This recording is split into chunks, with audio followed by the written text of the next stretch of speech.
사업이 지금 현재 자정이 넘은 시간입니다. 12시 15분인데요. 3월 21일. 따라서 오늘 이제 오후가 되겠죠. 오늘 오후에 접수 마감인데 저희 그 창업사령관 유튜브에 구독자 한 분께서 질문을 주셨어요. 이렇게 권역내 어떤 뭐 대학 졸업자가 아닌 경우에는 아, 그냥 타 지역의 일반 뭐 창업 기업으로 신청하는 게 더 유리한 게 아니냐.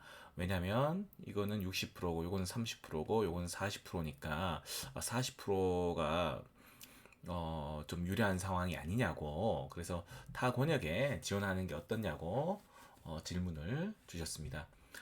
아, 예, 그거에 대해서 설명을 드리겠습니다. 네.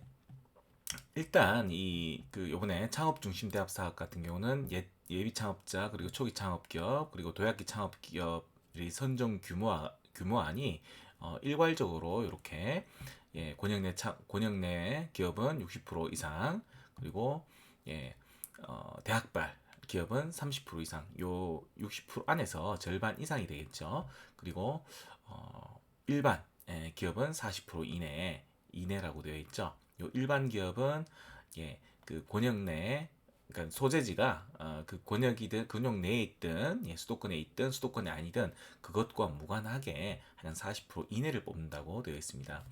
이 60, 30, 40 요 수치에 좀 혼동이 있으신 것 같습니다. 이 40% 이내라고 되어 있지 않습니까? 따라서 권역과 무관하게 뽑는 비율은 40% 이내니까 10%가 될 수도 있는 겁니다. 10%가 될 수도 있고요. 꼭 40%가 안 될 수도 있거든요. 예. 그래서 그 점 유념하시고요. 제가 봤을 때는 뭐 그 대학 졸업자가 아니더라도 타 권역에 지원하지 마시고 어, 그, 그 권역에 지금 그 소재하고 있는 회사가 소재하고 있는 그 권역에 해당하는 주관 주관 기관에 신청하는 게 맞는 전략인 것 같습니다.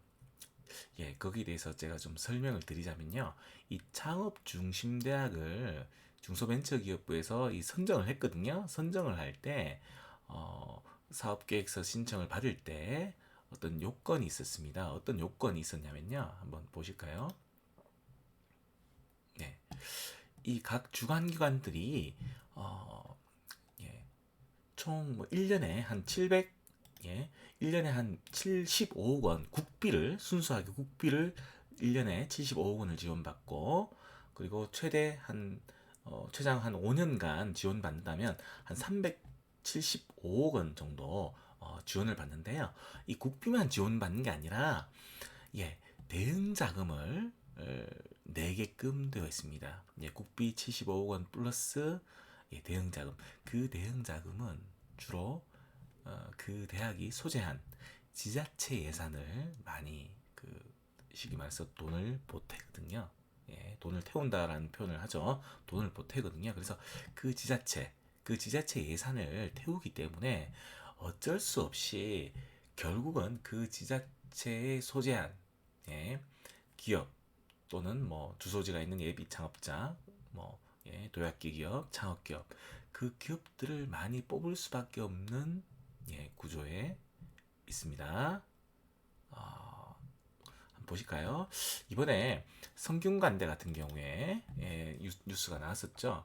그래서 성균관대 같은 경우도 보시면 지방비를 어떻게 아까 대응 자금을 1년에 3억 원, 총 3억 원 이상을 마련해야 된다고 했었는데 성균관대는 제가 그랬죠. 대응 자금은 주로 그 대학이 성균관대 수원에 있지 않습니까? 그래서 수원에 있는 이과 캠퍼스를 말하는데요. 이과 캠퍼스가 이번에 주관기관으로 참여하는데 대응 자금을 지자체로부터 보통은 마련합니다.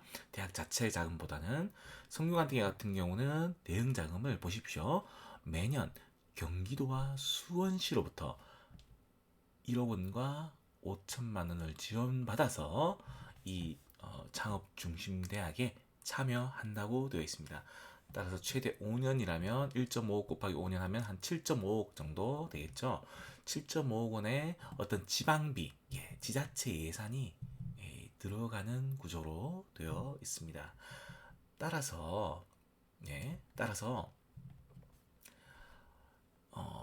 그 지방비, 그 지역민이 지역 기업이 내는 어떤 지방 세금이 이렇게 이 창업 중심 대학 사업에 쓰이고 있는 구조라서 당연히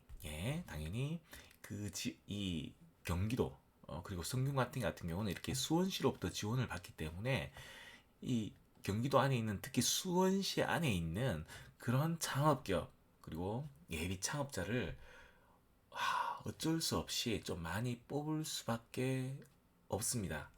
왜냐면 국회에서 국정감사를 하듯이 각 지자체에서는 행정사무감사라는 걸 하거든요. 행정사무감사를 할 때 항상 지적받는 게 이런 지방비 사업으로 어떤 사업을 수행할 때, 지원 사업을 수행할 때 그 수혜를 누가 입고 있는지를 항상 보고하게 되어 있습니다. 따라서 이 경기도와 수원시 같은 경우는 항상 매년 모니터링을 하게 되거든요. 이런 도비와 시비가 지원된 사업에 정말 예 엉뚱하게 경상북도에 있는 기업이 타곤역에 있는 기업이 예산을 많이 받아간다 하면은 예 어느 경기도 뭐 쉽게 말해서 도의원 그리고 시의원 이런 데서 누가 좋아하겠습니까? 그래서 자 같은 값이면은 권역 안에 있는 기업을 뽑는 것이 더욱 명분이 있습니다. 왜냐? 그 지역의 지방 세금으로 이 사업을 수행을 하고 있는 거거든요. 이 지방비를 매칭을 안 했으면 이 국비를 못 받아오는 구조입니다. 근데 이 사업이 선정이 됐다는 것은 그만큼 지방비가 이렇게 지방민이 내는 세금이죠. 지방민이 내는 세금이 이렇게 투입이 돼서 이 사업을 선정할 수 있게끔 역할을 했기 때문에 이 경기도와 수원시 입장에서는 당연히 자기들의 세금이 이렇게 지역민으로부터 걷어서 이렇게 지원 사업을 만드는 것이기 때문에 그 지역 소재한 기업을 많이 뽑도록 예, 뭐, 겉으로 대놓고 뭐 이렇게 얘기하기는 어렵겠지만 어떤 공감대, 이 성균관대가 주관기관이니까 성균관대랑 이런 어떤 공감대가 형성될 것입니다. 그래서 타곤역보다는 저는 그 기업이 소재한 그 권역에 신청하시기를 추천드립니다. 이거 너무 늦은 바로 신청하기 하루도 안 남은 시점에 지금 때마침 이렇게 구독자분께서 이렇게 질문을 주셔가지고 제가 긴급하게 편성했음을 좀 양해 부탁드립니다.